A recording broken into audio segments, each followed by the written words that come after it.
Merci et merci d'être avec nous sur Médian TV Afrique. Bienvenue dans Talk Afrique Presse. Au menu de ce nouveau numéro, une seule question d'actualité à débattre. Le mini-sommet des 5 chefs d'État de la CEDEAO tenu mardi dernier à Niamey au Niger, rencontre au cours de laquelle ces dirigeants africains ont réitéré leur volonté de créer une monnaie unique dans l'espace sous-régional, même si seulement si le Nigeria, un des nouveaux géants économiques de ce continent, a exprimé sa réticence. Pour en parler, nous sommes sur ce plateau avec Mamadou Ndiaye, journaliste économique. Mamadou, bonjour. Bonjour Abdoulaye. Avec nous également Samba Djalempa Badji, journaliste à Africa Tech. Samba, bonjour. Bonjour Abdoulaye.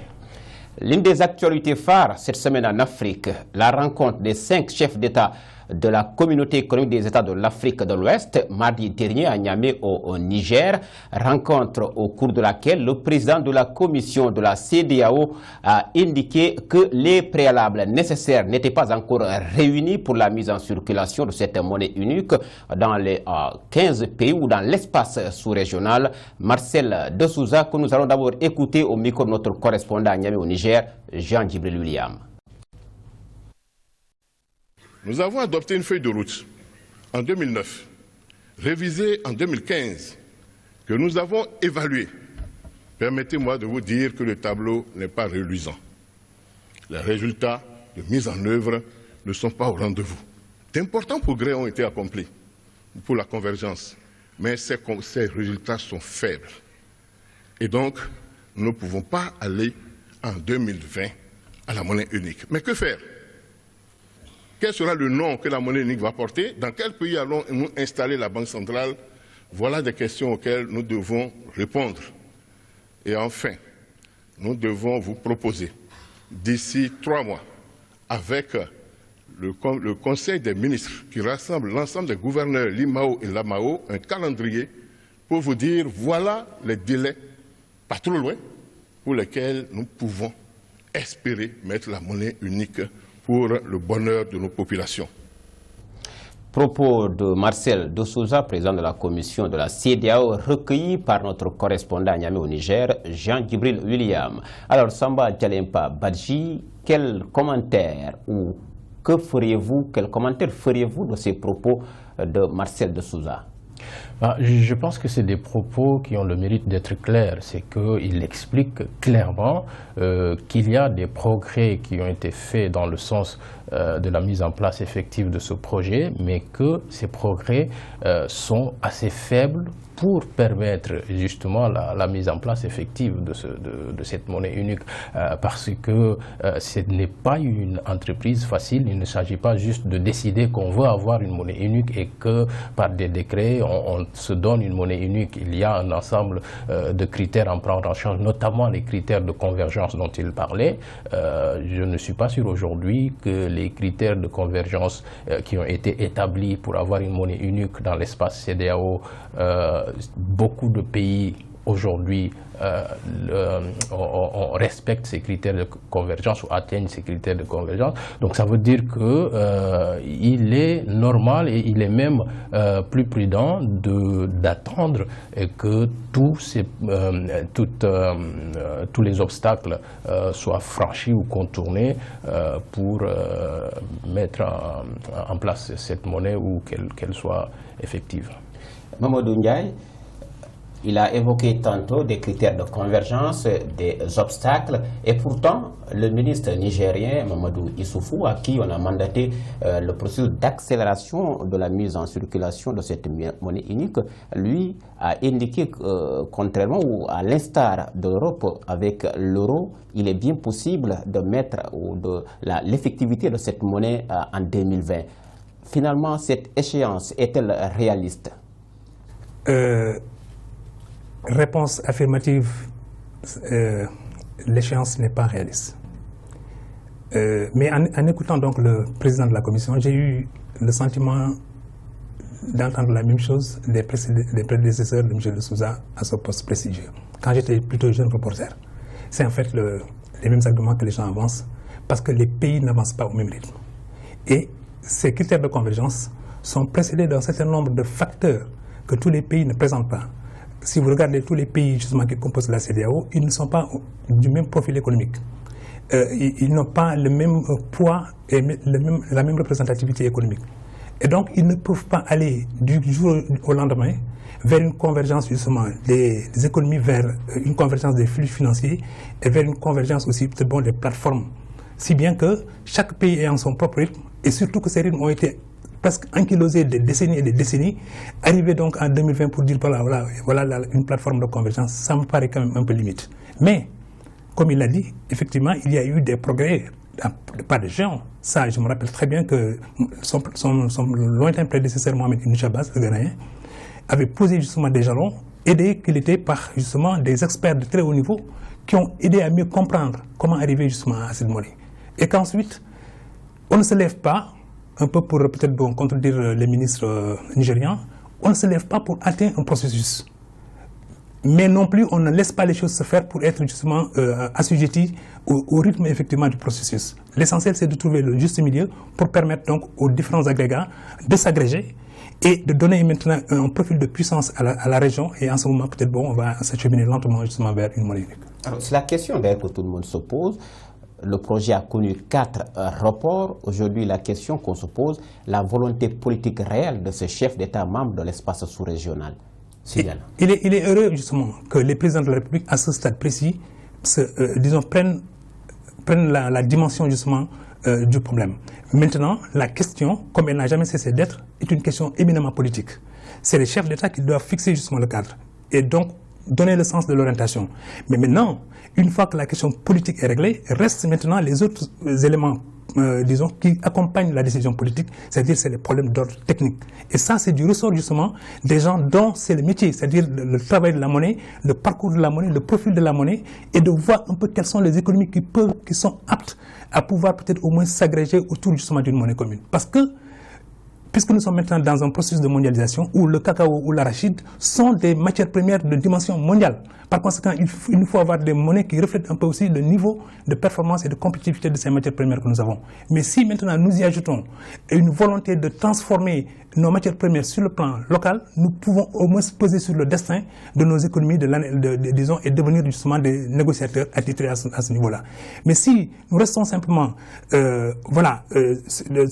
le train en marche, sans peut-être que nous posions par les moyens dont nous disposons, par la position géostratégique de l'Afrique, par, disons, la qualité également de nos États, pris isolément, on ne pèse pas grand-chose, mais si on additionne peut-être les atouts de nos pays, oui, je pense qu'on peut peser. Et de ce point de vue-là, la monnaie peut être effectivement un processus qui permettrait à l'Afrique ultérieurement, région par région, d'arriver donc à des puissances monétaires qui, en s'agrégeant, donnent à l'Afrique effectivement un profil beaucoup plus présentable. Alors, l'intégration monétaire, le projet, comme je l'ai rappelé tantôt, a été reporté à 4 reprises. Aujourd'hui, est-ce que cet objectif nous semble hors de portée? Oui, je vais préciser 2 choses. Je pense qu'il ne faudrait pas que aussi qu'on donne l'impression qu'on est en train de se faire brusquer par le débat actuel sur le franc CFA. Il faut sortir du franc CFA. Est-ce que il faudrait pas qu'on donne l'impression que tout ce monde qui parle aujourd'hui de la monnaie unique de la CEDEAO est en train de se faire bousculer par l'activisme autour du franc CFA. C'est un projet qui date de longtemps. Ce qui s'est passé, c'était quoi? Quand l'idée a été émise, il se trouvait que dans l'espace CEDEAO, il y a une partie des pays qui sont déjà dans le cadre d'une zone monétaire et qui ont déjà une monnaie unique, le franc CFA, qui est une zone monétaire qui existe. Pour créer maintenant la monnaie de la CEDEAO, ils se sont dit qu'il y a à peu près 7 pays qui sont dans aucune zone monétaire. On va essayer de regrouper ces 7 pays dans une zone monétaire. Ce qui est en train d'être fait. L'idée a été émise de créer une zone monétaire ouest-africaine qui s'appelle ZMAO, qui va regrouper tous ces pays, la Guinée, la Sierra Leone, le Libéria, le Nigeria, le Ghana. Encore que le Cap-Vert ne fait pas vraiment partie de la ZMAO, ils ont un statut d'observateur, je ne sais pas pourquoi. Le problème, c'est que cette zone monétaire-là a toujours du mal à être vraiment fonctionnelle. l'idée a été émise, mais elle n'est pas tout à fait fonctionnelle. Parce que l'idée, c'était de créer une autre zone monétaire avec aussi ces critères de convergence où il y a une sorte d'intégration entre ces monnaies-là qui ne sont pas dans la zone CFA pour ensuite fusionner ces deux zones monétaires. Donc, tant que la zone monétaire aussi ZMAO ne fonctionne pas convenablement, je pense que ça fait partie des choses qui retardent. Vous avez tout à l'heure parlé du cas du Nigeria.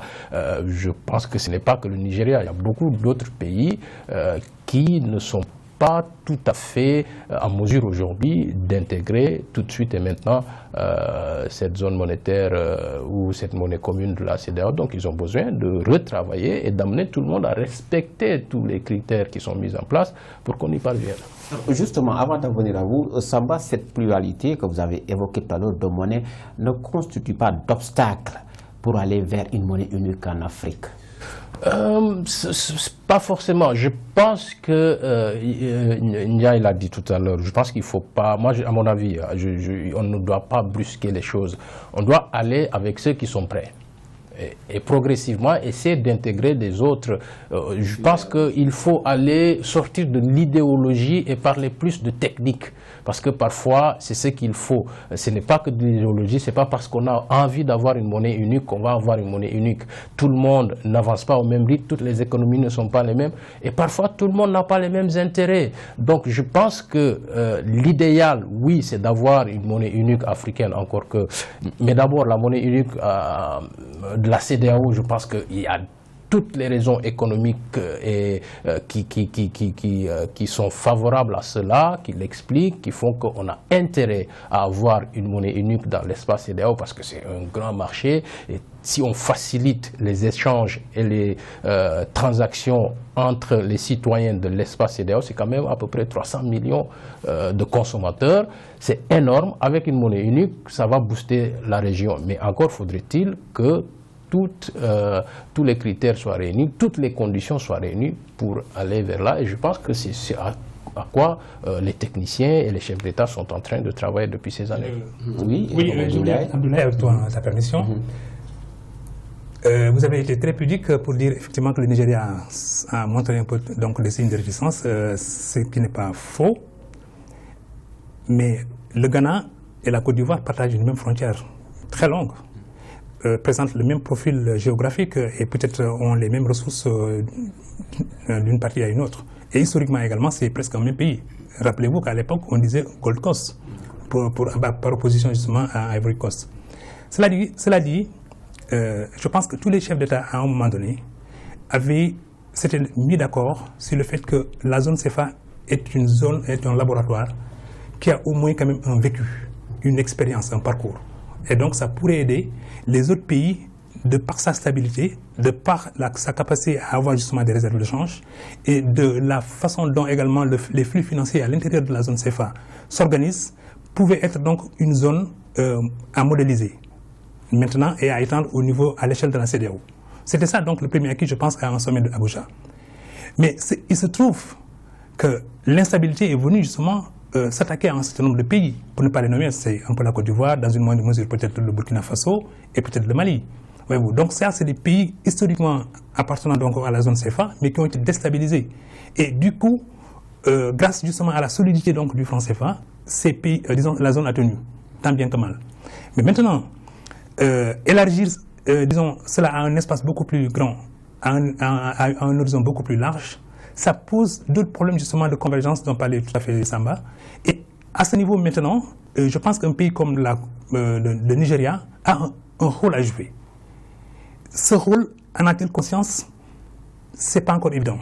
Mais entre le président ghanéen et le président ivoirien, ils ne sont pas sur la même longueur d'onde du point de vue de l'analyse justement des critères de convergence, pas plus qu'ils ne sont qui n'ont la même vision par rapport justement à la monnaie commune, parce que quand même les Ghanéens ont une longue expérience du CEDI. Voyez-vous, si bien que peut-être quelques-unes des performances de leur économie viennent de la discipline intérieure qui se sont imposées.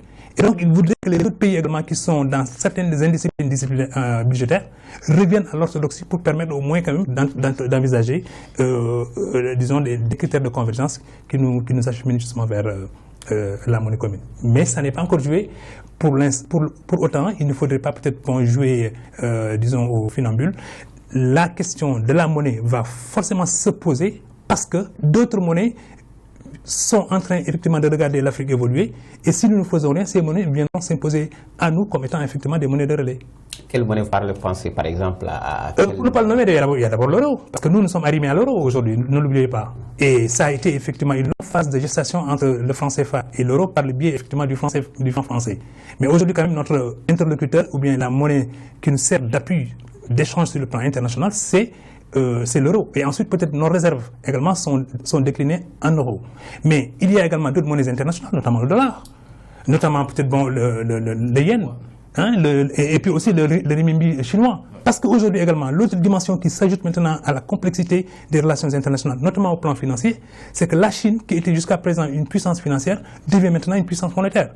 Et du coup, elle va s'imposer, elle va imposer ses points de vue, elle va essayer justement de peser sur les destinées du monde, mais en même temps aussi en pesant. Rappelez-vous simplement qu'il vient de terminer le congrès du Parti communiste chinois, et là, on a réaffirmé, disons, le principe justement de la primauté de la Chine dans les négociations internationales pour qu'au moins le point de vue chinois soit pris en compte. Samba, l'intégration monétaire, comme l'ont indiqué tantôt certains dirigeants africains, du moins, qui ont assisté à cette rencontre de Niamey, ce n'est pas encore 2020 ou 2019, la veille donc, de la mise en circulation de cette monnaie unique. Vous avez tantôt évoqué des obstacles. Qu'est-ce qu'il faudra faire à vos yeux pour franchir ces obstacles? Je pense qu'il y a des obstacles qui sont, comment dire, qui sont des obstacles objectifs qu'on ne peut pas ignorer, qui sont réels, qui est la nature des économies de chaque État pris individuellement. Ça, c'est important. L'autre obstacle, je pense que c'est une sorte de souveraineté à laquelle s'agrippe un certain nombre de pays qu'il faut aussi régler. Après, moi, je suis convaincu et je pense que... Il y a aujourd'hui des pays qui ont émis la volonté d'intégrer ou d'adopter ou d'intégrer cet espace régional ou de faire partie de cette monnaie unique si toutefois elle est adoptée dans l'espace régional.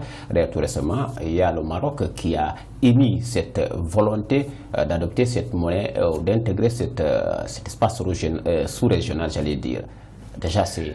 Oui, mais ça, c'est vrai. Mais ça, encore faudrait-il que cette monnaie existe. Et ceux qui sont en train de travailler aujourd'hui pour mettre en place cette monnaie, dans le travail qu'ils font et dans la réflexion qu'ils font, se rendre compte que pour le moment, en tout cas d'ici 2020, il ne sera pas possible de mettre en place cette monnaie. Et je pense qu'ils n'ont pas tout à fait tort quand on regarde un peu notre zone. Parce qu'au fond, qu'est-ce qui se passe? On a déjà la zone UEMOA avec le CFA, qui est une zone monétaire qui existe, qui fonctionne avec ses règles et ses critères. Alors, qu'est-ce qu'il faut faire? Est-ce qu'il faut dire que tous les acquis qu'il y a eu avec le CFA, il faut les mettre à la poubelle et appeler tout le monde? Je pense qu'ils avaient essayé, j'ai essayé de l'expliquer tout à l'heure, ils avaient essayé d'être un peu plus souple en se disant qu'on a déjà une zone monétaire qui existe, d'autres pays parce qu'il n'était pas question non plus que les autres pays viennent intégrer la zone CFA. Il faut créer une zone monétaire qui appartient à la CEDEAO. Pour y parvenir, il faut que des autres pays qui ne sont dans aucune zone monétaire essaient de se réunir entre eux, créer une zone monétaire qui a un certain nombre de critères de convergence, de modes de fonctionnement pour fusionner les deux. Je pense que ce qui bloque aujourd'hui, c'est en partie cette impossibilité d'amener un certain nombre de ces pays-là à respecter les objectifs qui ont été fixés.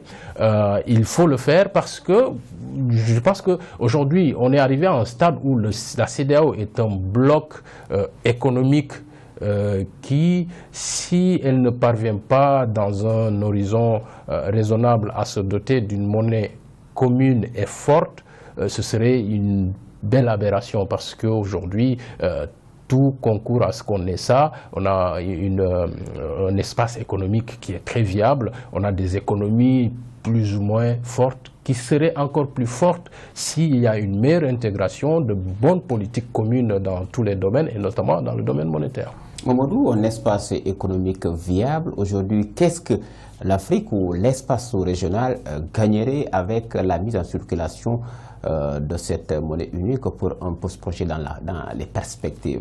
Mais d'abord, une libre circulation des biens et des personnes, mais en même temps aussi des flux financiers accrus qui permettent effectivement à un Sénégalais d'aller s'installer à Abuja ou bien inversement, peut-être un Togolais, de voir venir peut-être du côté du Niger. Et ensuite, ça règle la question justement d'un certain nombre de pays qui n'ont pas d'interland, qui n'ont pas de façade atlantique et qui peuvent accéder effectivement disons, aux ports, Cotonou, Dakar, Abidjan, Lomé et Néma et consorts.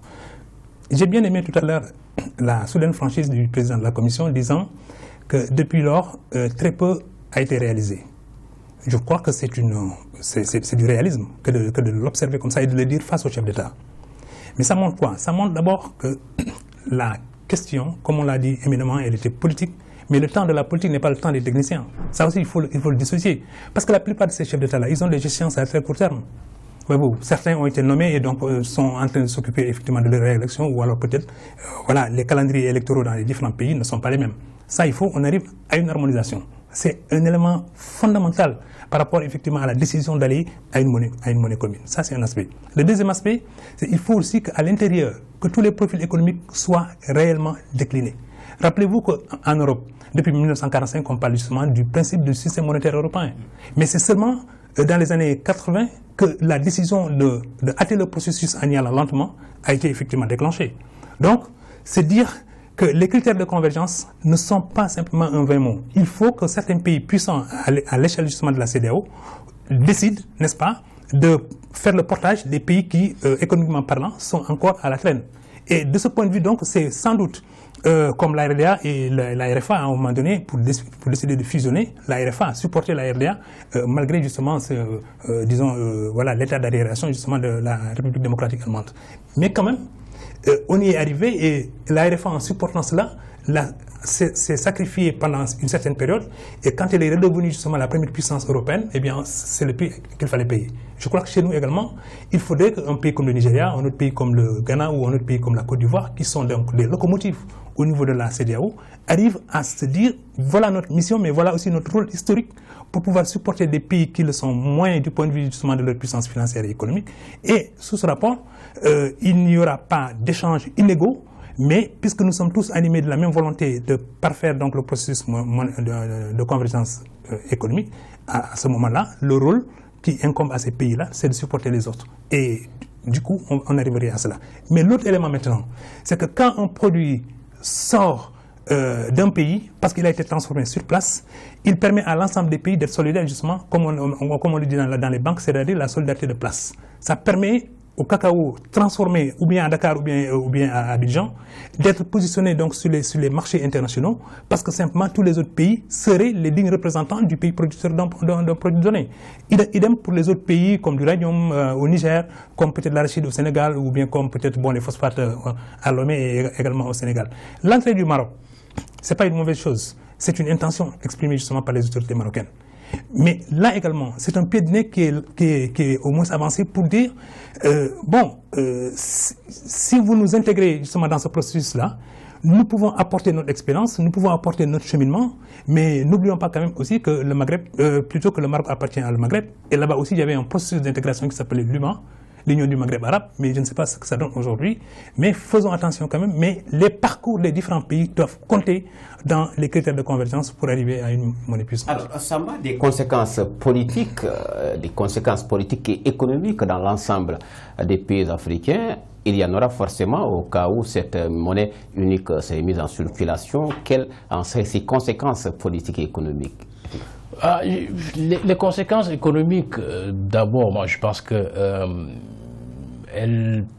si c'est bien réfléchi, elles vont être avantageuses, en tout cas pour l'espace CEDEAO, parce qu'aujourd'hui, toutes les transactions dans la sous-région vont se faire avec cette monnaie-là, du Ghana au Nigeria, à la Sierra Leone, au Sénégal, en Gambie. On va échanger avec cette monnaie-là. Aujourd'hui, les hommes d'affaires guinéens qui viennent faire des transactions au Sénégal, c'est assez difficile pour eux. Et pour revenir au Maroc, je pense que les Marocains comprennent les enjeux pour eux sur le plan économique. Déjà, ils ont beaucoup d'affaires, ils ont beaucoup d'investissements dans ces pays de la zone CEDEAO.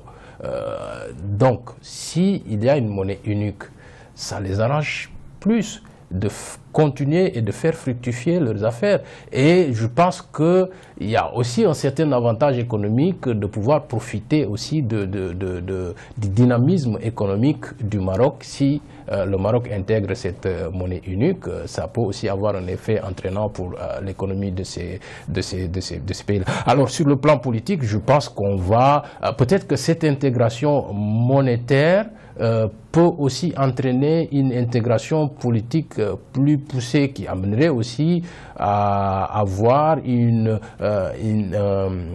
communauté où on a aussi peut-être les mêmes standards politiques. Je pense qu'en partie aussi c'est un des problèmes de la CEDEAO aujourd'hui. Si aujourd'hui la CEDEAO a des problèmes pour gérer la crise togolaise, c'est qu'aujourd'hui on n'a pas vraiment de standards politiques sur lesquels on s'appuie pour régler un certain nombre de crises dans la sous-région. Ça aussi, c'est un vrai problème. C'est clair. Une question sur laquelle nous allons revenir certainement dans un autre cadre. Pourquoi? Parce que nous sommes arrivés au terme de cette émission Talk Africa Press qui recevait justement Samba Djalimpa Badji, journaliste à Africa Tech. Merci à vous Samba, également avec nous. Il y avait Mamadou Ndiaye, journaliste économique. Merci également, chers téléspectateurs, d'avoir été des nôtres. Grand merci également aux équipes rédactionnelles et techniques. Le rendez-vous est pris pour le prochain numéro.